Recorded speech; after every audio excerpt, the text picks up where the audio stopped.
नगरराज वीर समर्थन मंच, मुंबई मनपा कारभार या कारभारात कशी पारदर्शकता वाढेल आणि लोकसहभाग कसा वाढेल, मुख्यतः या आजच्या या लोकमंचाचं हाच एक विषय आहे. साथीनो, मंचावर सर्वच विधवाणी परिवारातलेच लोक आहेत. जरी विविध पक्षाचे लोक असले तर हे सगळे साथी आहेत. ज्या वेळेला विविध प्रकारची आंदोलनं आपण करून उतरतो रस्त्यावरती, तेव्हा या सगळ्यांची साथ आपल्याला खुल्या पद्धतीने का नाही पण मनाने तर आणि पाठवून होत असते. साथीनो, त्या सर्वच मान्यवरांचं मी इथे स्वागत करते. सर्वप्रथम नगरराज वीर समर्थन मंचाची जी नीव ठेवली तशा भरपूर संस्था संघटना या मंचासोबत जोडल्या गेल्या. उपस्थित मान्यवरांचं पहिलं स्वागत करूया आणि त्यानंतर ह्या नगरराज वीर समर्थन मंचाची भूमिका तुमच्यासमोर ठेवली जाईल. मी सद्भावना संघाचे जे संयोजक आहेत किशनताई गरोडीजी यांना विनंती करते मी की उपस्थित ज्या राजकीय पक्षांचे प्रवक्ता आपल्यासोबत या सगळ्या चर्चासत्रामध्ये सहभागी होणार आणि आपली राजकीय पक्षांची भूमिका मांडणार आहे त्यांचं त्यांनी स्वागत करावं. आपल्या या विचारांचं जे माध्यम आहे ती वाचलं पाहिजे, वाचाल तर वाचाल, त्या माध्यमातून एक छोटीशी भेट आपण त्यांना देत आहोत. सुरुवातीला मी किशनताईला विनंती करेन की राष्ट्रवादी पक्षाच्या आपल्या विद्याताई चव्हाण यांचं त्यांनी स्वागत करावं.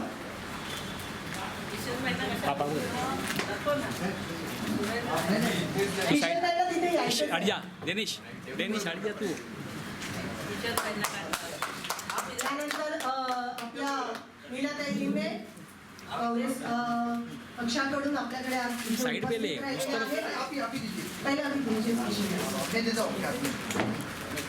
सूरज. त्यानंतर डावी आघाडीकडून आपल्यासोबत आज प्रकाशभाई रेड्डी इथे आलेले आहेत, तेही राजकीय पक्षांची भूमिका मांडणार आहेत. जनता दल सेक्युलर कडून प्रभाकर नारकर जे आपल्या इथे उपस्थित आहेत तेही भूमिका मांडणार आहेत. यानंतर आपल्यासोबत थोड्याच वेळात अरविंद भोसले शिवसेनेकडून इथे उपस्थित राहतील, मनसेकडून संजय जामदार असतील, समाजवादी पार्टीकडून अब्दुल कादिर चौधरी असतील आणि अमयामकडून अविनाश बर्वे असतील.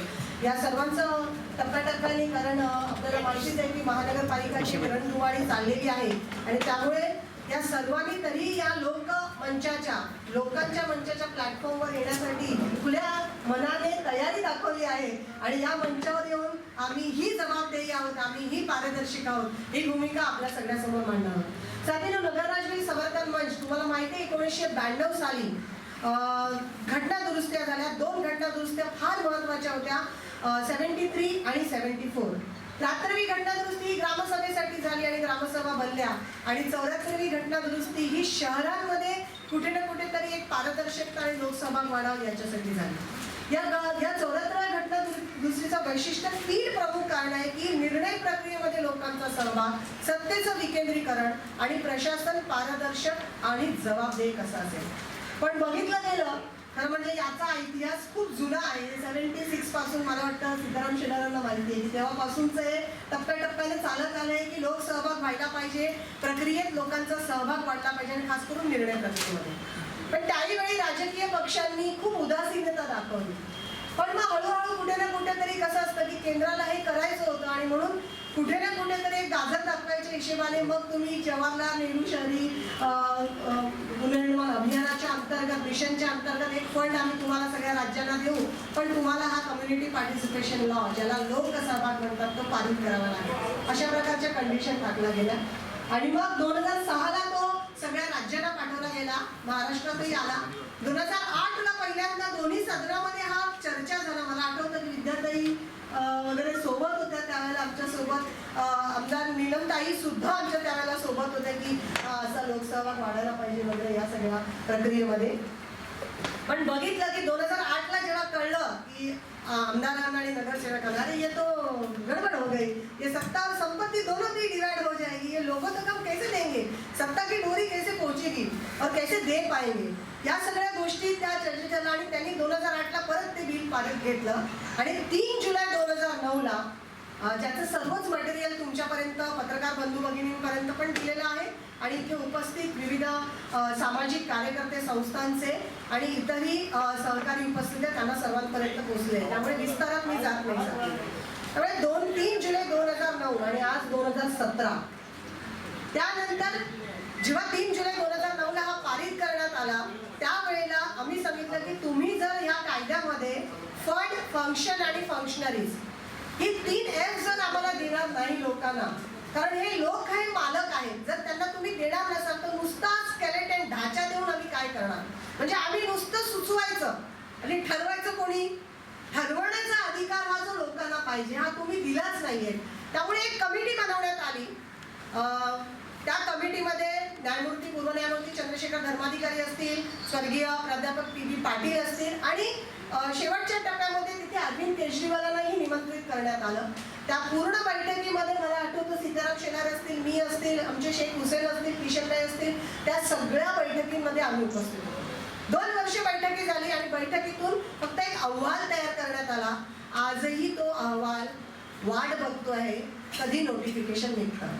अजूनही तो अहवाल मुख्यमंत्र्यांच्या टेबलवर पडला आहे.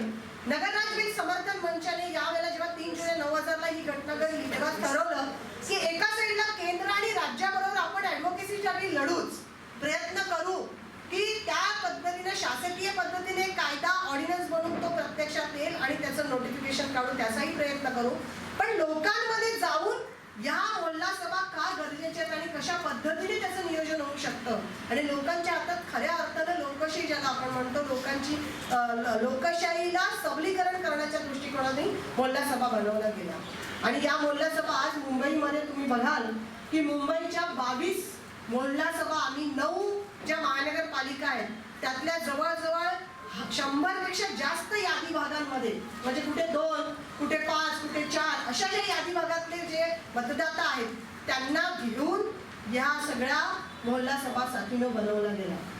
आणि आमचं म्हणणं आहे की मोहल्ला सभांचं तुम्ही जसं म्हणजे एक एक वाक्य आपण बघतो आणि सध्या महानगरपालिकेची रणधुमाळी आहे त्यामध्ये करून दाखवलं, we can do it, you know, अशा प्रकारचे सगळे कोट्स आपण बघतोय फेसबुकवर, ट्विटरवर, बॅनरवर वेगवेगळ्या प्रकारचे.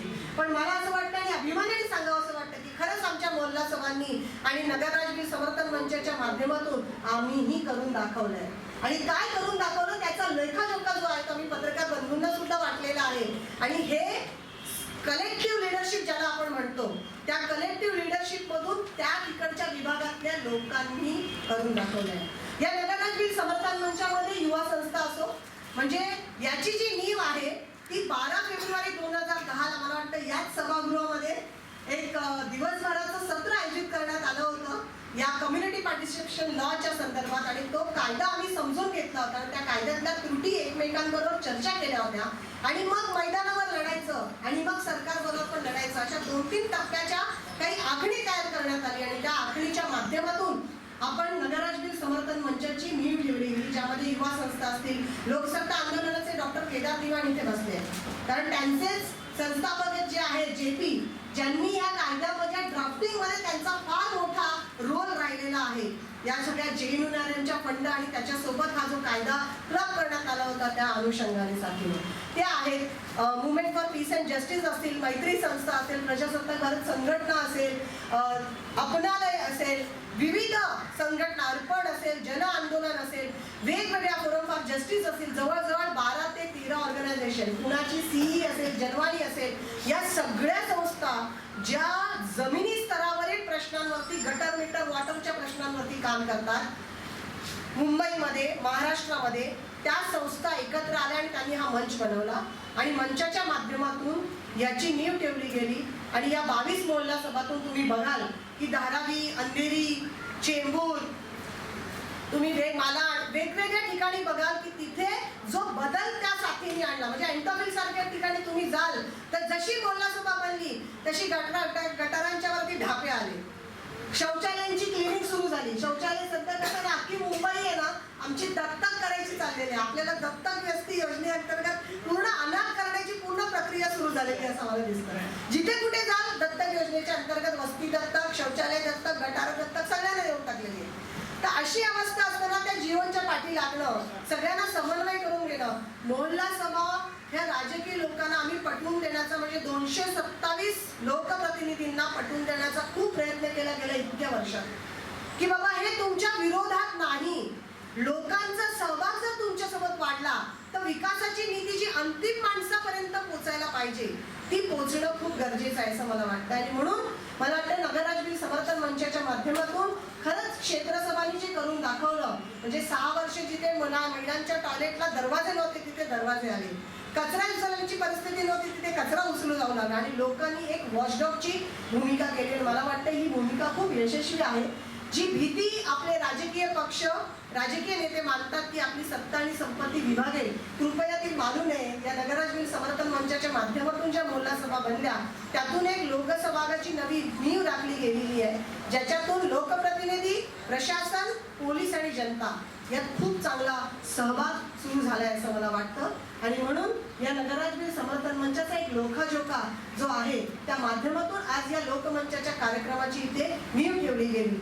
मी यापुढे सीताराम शेलार यांना विनंती करते की खरं म्हणजे हा घाट आजचा का घातलाय आपण, खरं म्हणजे हा आजचा घाट का घातला आहे, आज हा अशा प्रकारचा लोकमंचाचा कार्यक्रम करण्यामागची काय भूमिका आहे आपली, ती भूमिका आपल्या समोर ते मांडते.